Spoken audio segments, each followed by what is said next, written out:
এই কানটা এক্সামিন করবো আমি, এইখানে করে এক্সামিন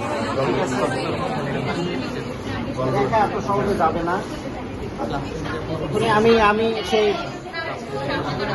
আগে বরাবরের মতো আমি পারমিশন নিয়ে নিছি, ঠিক আছে। এখন আমি কানটা দেখবো। প্রথমে হলো একদম প্রি অরিকুলার রিজিয়ন দেখলাম, পিনাটা দেখলাম, পোস্ট অরিকুলার রিজিয়নটা আমি কোনটায় দেখবো। কেউ বলে যে এখানে তো স্যার আগে আমি ইন্সপেকশন করবো, আমি তো ছুঁইলাম কেন?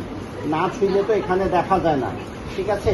তারপরে হলো 2 নাম্বার হলো সুপারফিশিয়াল পালপেশন, আমি এখানে দেখবো, পিনাটা পালপেশন করব, পোস্ট অরিকুলার রিজিয়নটা পালপেট করলাম। তারপর আমি কি করব, আমি টেন্ডারনেস দেখব, ডিপ পালপেশন এখানে দেখব, সিম্বা কঙ্কি এখানে প্রেসার দিব, এখানে বোনসে যাব 3 জায়গায় প্রেসার, এই যে মাস্টার বোনসে দিব, হ্যাঁ, আর মাস্টার টিপ, আর হলো মাস্টার টিপে দিব, হ্যাঁ, মাস্টার প্রমিনেন্স, মাস্টার টিপ, এই জায়গাগুলোয় আমি প্রেসার দিব, দিয়ে টেন্ডারনেস আছে কিনা এটা আমি দেখব, ঠিক আছে। হ্যাঁ, মাস্টার প্রমিনেন্স, মাস্টার টিপ, আর এদিকে হলো সিম্বা কঙ্কি বলে, এই যে এখানে সিম্বা, এই জায়গাটার নাম সিম্বা, এটার নাম সিম্বা কঙ্কি, এটা ট্রায়াঙ্গুলার ফোসা, এটা হেলিক্স, এটা এন্টি হেলিক্স, এটা ট্রাগাস, এটা ট্রাগাস, এটা লোবিউল, এটা এন্টি ট্রাগাস, হ্যাঁ। আচ্ছা, এখন আমি এই জায়গাটাই যে আমি এক্সটার্নাল অর্থোপেডিক এক্সামিন করবো কিভাবে, by pinna upwards, backwards and laterally and tragus forward. সেটা কিভাবে করব, এই পিনা আপওয়ার্ডস, ব্যাকওয়ার্ডস, ল্যাটারালি, ঠিক আছে। তাহলে upwards, backwards, laterally and tragus forward করলে আমি কিন্তু সুন্দর, আমার যা ইমিডিয়েট যে পিছনে আছো সে কিন্তু টিম্প্যানিক মেমব্রেনটা দেখতে পাচ্ছ না? খুব সুন্দর দেখা যায়, পিনাটা খুব ভালো, হ্যাঁ। এভাবে করলেই মোস্ট অফ দ্য তোমরা তোমাদের নিজেদের দেখতে পারবা। আচ্ছা, এইখানে আমি রোগীকে বলছি যে আপনার কানে কি কোনো ব্যথা আছে? যদি ব্যথা থাকে তাহলে আমি মেটালিক অরাল স্পিকুলাম দিব না, এটা জিজ্ঞাসা করলেও হয়, না করলেও হয়, কারণ তার আগে তো আমি টেন্ডারনেস আছে কিনা দেখে নিছি। আচ্ছা, তারপরে ওটা করবা, ব্যথা আছে কিনা জিজ্ঞাসা করে এটা দিয়ে কানের ভিতরে দেখে, এটা দিলে যেটা হয় কানের হেয়ারগুলা সরে যায় এবং ডিপ পার্টটা ভালো করে এক্সামিন করা যায়। তাহলে এটা দিয়ে আমি ভিতরে সুন্দর করে সম্পূর্ণটা দেখে নিব যে কোনো পারফোরেশন আছে কিনা। যদি পারফোরেশন থাকে এবং পাস থাকে সেক্ষেত্রে আমি ড্রাই মপিং করবো বাই জবসন হর্ন প্রব, এটা দিয়ে।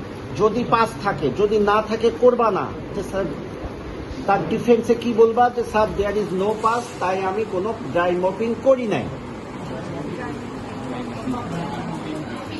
ড্রাই মপিং, আচ্ছা, এটা দিব, দেওয়ার পরে এটা দিয়ে আমি এভাবে করে মুছে এই ক্ষেত্রে যেটা করতে হবে, আমার গন্ধ একটু শোকার মতো অভিনয় করে রাখতে হবে। কেন রাখতে হবে? যে এই গন্ধটা টিপিক্যাল একটা কোলেস্টিটোমার একটা ফাউল অর্ডার আছে, এটা আছে কিনা জানার জন্য, যেহেতু 5টা আছে, তাহলে আমি একটু গন্ধ শোকার অভিনয় করে রেখে দিই। এখন আমি এটাও যখন রাখবো আমি হেডলাইটও খুলে রাখবো। আমি এই ক্ষেত্রে বলি 3টা পরীক্ষা একসাথে ওখানে বলা আছে, এটাকে বলে 3F টেস্ট। 3F টেস্ট শেষ না হলে ইয়ার এক্সামিনেশন কমপ্লিট হয় না। সেটা হলো যে 1 নাম্বার হলো থট, যা 3টা tuning thought, Rini weber ADC. 2 number হলো ফেসিয়াল নার্ভ, 3 নাম্বার হলো ফিস্টুলা। এই 3F টেস্ট না হলে এক্সামিনিং অফ ইয়ার কমপ্লিট হয় না। প্রথমটা হলো টিউনিং থট। টিউনিং থট টেস্টটা কিভাবে করা হয় এটা একটু শোনো। এটা মেডিসিনে তোমরা আরেকভাবে শিখছো বা ফিজিওলজি বলো, আমরা একটু অন্যভাবে বলি কারণ আমাদের সময় কম। You have to complete your examination within 4 to 5 minutes। এখন ওদের মতো পিছনে দিব, শুনতেই থাকবেন, যখন শোনা থেমে যাবে তখন আর তোমরা বলতে অনেক সময় চলে যাবে, কত দরকার। আমরা কি বলি যে আমি এটা তোমার সামনে একবার ধরবো, পেছনে একবার ধরবো, তুমি কোনটা ধরে শুনবেন আমাকে বলবে, নিজে আগে শুনে নিবা যে ভাইব্রেশন হচ্ছে কি। তারপর সামনে শোনা যাচ্ছে কি, কোনটা শুনলা করে, সামনেটা, প্রথমটা, সে সামনে ভালো শুনছে, that is Rini positive. Easily, খুব সময় 3 সেকেন্ড। তবে কতক্ষণ রাখবা? শোনা যায় না, তাকে তো ইয়ার করতে তোমাকে টাইম দিতে হবে, অ্যাটলিস্ট আমরা বলি 3 সেকেন্ড। ওই যে আমি বলছি কথার মধ্যে শোনা যাচ্ছে কি 3 সেকেন্ড কিন্তু হচ্ছে এমনি আর এগুলো আবিষ্কার করে দিই শোনা যাচ্ছে কি শোনা যাচ্ছে কি শোনা যাচ্ছে কি শোনা যাচ্ছে কি কোনটা ভালো শুনবো সামনে সামনে ঋণী অবশ্যই 2 কানে করবা for proper interpretation of tuning for stage ঋণী 2 কানে জরুরি যদিও আমি বলছি যে লেফট ইয়ার এক্সামিন করো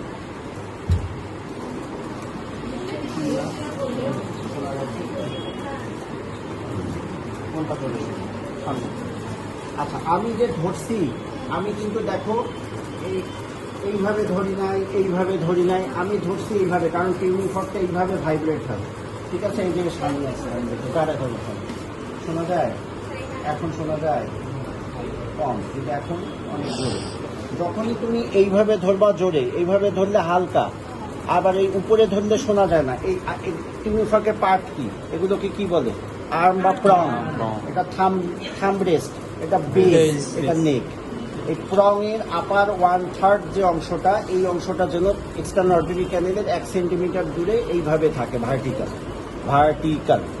ঠিক আছে তাহলে দেখলাম আমার রিনি টেস্ট হয়ে গেছে 2 ক্ষেত্রেই সে বলছে সামনে ভালো শুনি তার মানে রিনি পজিটিভ এখন আমি কি করব ওয়েবার করবো ওয়েবারটা করার সময় তাকে বলবো আমি আপনার এই যন্ত্রটা মাথার মাঝখানে ধরবো আপনি শব্দটা ডান কানে ভালো শোনেন নাকি বাঁ কানে শোনেন নাকি মাঝখান থেকে শব্দটা আসে আমাকে বলবো আমি ইউজুয়ালি এই প্র্যাকটিস করছি হাঁটুতে মারা বেশি শব্দও হয় না মানে শব্দও লাগে না তোমরা এখানে করতে পারো হাঁটুতে মারতে পারো এখানেও করা যায়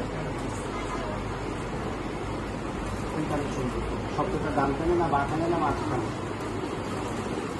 হ্যাঁ সব জায়গায় তার মানে ওই ইজিলি শুনছে সেন্ট্রালাইজ আমি বলবো ওয়েবার সেন্ট্রালাইজার লাস্ট অ্যাবসলিউট বোন কন্ডাকশন টেস্ট এটা একটু স্টেপ আছে একটু সুন্দর মতো নাচ বানিয়ে দেখছো আগে এখনো হয় আর হয় না কিন্তু নাচের একটা স্টেপ আছে না 1 2 3 4 5 6 7 সেইভাবে করে এটার একটা শোনো এটা আমি তোমার কানের পেছনে ধরবো প্রথমে শুনতে পারবা তখন হাত তুলবা না যেই মুহূর্তে শোনা থেমে যাবে সাথে সাথে আঙ্গুল তুলবা ঠিক আছে যখন শোনা থেমে যাবে 1 নাম্বার বাড়ি দিলাম 2 নাম্বার নিজে শুনলাম 3 নাম্বার পিছনে দিলাম 4 নাম্বার তার কাছ থেকে ধরলাম 5 নাম্বার শোনা থেমে গেলে আঙ্গুল তুললাম আঙ্গুল তুললো আমি টিপ নিয়ে আসলাম এটা হলো 5 নাম্বার আমি টিপে ধরলাম 6 নাম্বার পিছনে দিলাম 7 নাম্বার এই হলো 7টা স্টেপ 1 2 4 5 6 এটা অনেকে বলে যে ওর বাম কানের সাথে আমার বাম কান আমি বলি দরকার নাই এই পরীক্ষাটা করার পূর্ব শর্ত হলো the examiner should have both normal hearing ear আমার 2 কানই ভালো আর আমিও আমার সাথে কম্পেয়ার করবো ডান বামে এটার কোনো কিছু নেই বরং এই পাশ থেকে ঘুরা এই পাশে নিয়ে আসতে গেলে প্রঙের মধ্যে আঙ্গুল লাগে এটার ভাইব্রেশনটা কমে যায় ঠিক আছে তাহলে 7টা স্টেপ আবার দেখো 1 2 3 4 ভিডিও দেখো 5 6 7 হ্যাঁ আচ্ছা এই কানে করতে পারছি একটু দূরে যাবে সার্কেল বড় করো 1 2 3 4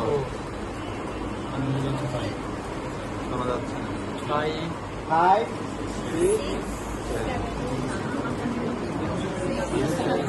এই হলো 7টা স্টেপ তাহলে রিনি ওয়েবার এবিসি হলো ও কান এত ভালো যে ও যখন শোনা থেমে যায় তখন আমি কিছু শুনতে পারি না কিন্তু যদি তার সেন্সরি নিউরাল ডিফনেস থাকতো ও ভাইব্রেশন থাকা অবস্থায় হাত তুলতো তখন আমি শুনতাম যে আমি শুনি না এই ক্ষেত্রে একটা কাজ করি আসো তার কন্ডাক্টিভ ডিফনেস বানাই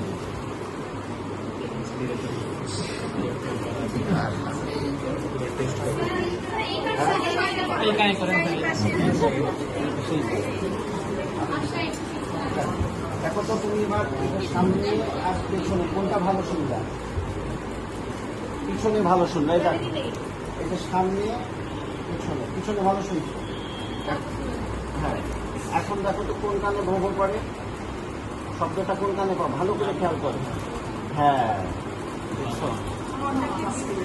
তাহলে কি হলো, কি বুঝলাম? তুলা যেখানে দিছি সেখানে ট্রান্সফার। এটা মাথার মধ্যে ভিজুয়ালাইজ করে রেখে দিও। If there is conductive deafness, Weber will be lateralise to the diseased ear. আমরা এখানে বলবো কটন টিয়ার, মানে তুলা দেওয়া যায়।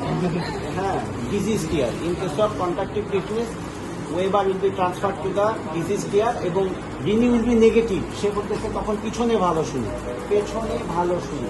ঠিক আছে? এই।